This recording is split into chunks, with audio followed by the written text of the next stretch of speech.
Director Sandeep Reddy Vanga cinema తీస్తున్నారంటే చాలు అందులో ఉండే రా వైల్డ్ వైబ్స్ గురించి ప్రత్యేకంగా చెప్పాల్సిన అవసరం లేదు. ప్రస్తుతం ఆయన దర్శకత్వంలో రూపుదిద్దుకుంటున్న most awaited movie Spirit. Pan India star Prabhas హీరోగా నటిస్తున్న ఈ బిగ్ ప్రాజెక్ట్ లో తృప్తి దిమ్రి హీరోయిన్ గా అలరించబోతుండగా ఐశ్వర్య దేశాయ్ ఒక ప్రాముఖ్యమైన పాత్రలో కనిపిస్తోంది. ఇప్పటికే ఈ చిత్రం నుంచి బయటకు వచ్చిన పోస్టర్స్, ఆడియో గ్లిమ్స్ ప్రేక్షకుల్లో భారీ ఆసక్తిని రేకెత్తించాయి. ప్రస్తుతం 40% పైగా షూటింగ్ పూర్తి చేసుకున్న ఈ డార్క్ యాక్షన్ ఎంటర్టైనర్ లో సందీప్ వంగ మరో క్రేజీ బాలీవుడ్ భామను దించేందుకు ప్లాన్ చేస్తున్నట్లు ఫిల్మ్ నగర్ సమాచారం. ఈ కథలో వచ్చే అత్యంత పవర్ఫుల్ అలాగే ఊహించని మలుపు కోసం ఒక బాలీవుడ్ టాప్ హీరోయిన్ ను రంగంలోకి దించేందుకు గ్రౌండ్ వర్క్ సిద్ధమైంది.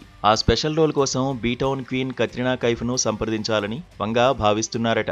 గత కొంతకాలంగా వెండితెరకు దూరంగా ఉంటున్న కత్రినా కోసం కేవలం 2 రోజుల్లో పూర్తయ్యేలా ఒక క్యారెక్టర్ డిజైన్ చేశారని తెలుస్తోంది. ఇది సాధారణమైన క్యామియో మాత్రమే కాదు, కథ మొత్తాన్ని ఒక ఊపు ఊపేసే అత్యంత కీలకమైన పాత్రని టాక్. ఉదాహరణకు ఖుషీ సినిమాలో ఎస్జే సూర్య పాత్ర కనిపించేది క్షణకాలమే అయినా ఆ ఒక్క సన్నివేశం కథను ఎంతగా మలుపు తిప్పుతుందో ఈ సినిమాలో కూడా ఆ హీరోయిన్ పాత్ర అంతటి ప్రాధాన్యత కలిగి ఉంటుందని సమాచారం. ఈ గేమ్ చేంజింగ్ క్యారెక్టర్ కోసం కత్రినా కైఫ్ అయితే పర్ఫెక్ట్ చాయిస్ అని వంగా భావిస్తున్నప్పటికీ ఒకవేళ ఆమె డేట్స్ సర్దుబాటు కాకపోతే ప్లాన్ బిగా మరొక పాపులర్ ఫేస్ ను కూడా లైన్ లో ఉంచారట. ప్రస్తుతం ఆ రెండో ఆప్షన్ ఎవరనేది సస్పెన్స్ గా మారింది. ఏదేమైనా సందీప్ వంగ మార్క్ రా మేకింగ్, ప్రభాస్ మాస్ ఇమేజ్, దీనికి తోడు ఈ స్టార్ హీరోయిన్ అందించే సర్ప్రైజ్ ప్యాకేజ్, ఈ కాంబినేషన్ థియేటర్లో పడితే బాక్సాఫీస్ దగ్గర రికార్డులు బద్దలవడం ఖాయమని సినీ ప్రియులు గట్టిగా నమ్ముతున్నారు.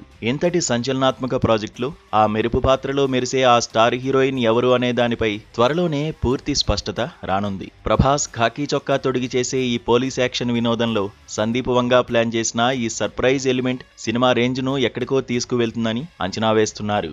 ఈ క్రేజీ అప్డేట్ గురించి అధికారిక ప్రకటన వచ్చే వరకు అభిమానులు మరికొన్ని రోజులు వేచి చూడాల్సిందే.